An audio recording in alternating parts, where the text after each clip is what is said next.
طبعا لو انت متابعني من زمان فانت عارف ان انا بروح في اماكن وحاجات محدش يعرفها عن مصر، زي مثلا ما رحنا مقام ابو حصيره، ورحنا بحيره الملك فاروق، ده غير الاهرامات زي دهشور زي سقار.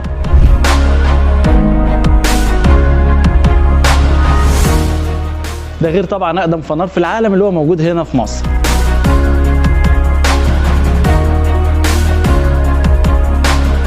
ده غير المطاعم والاماكن اللي احنا بنروح نجرب فيها الاكلات وبنجرب فيها الحلويات.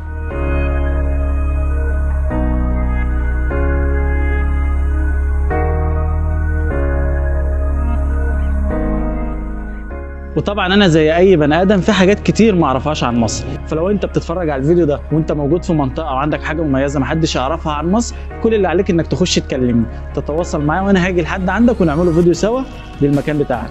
مستني مكالمتك.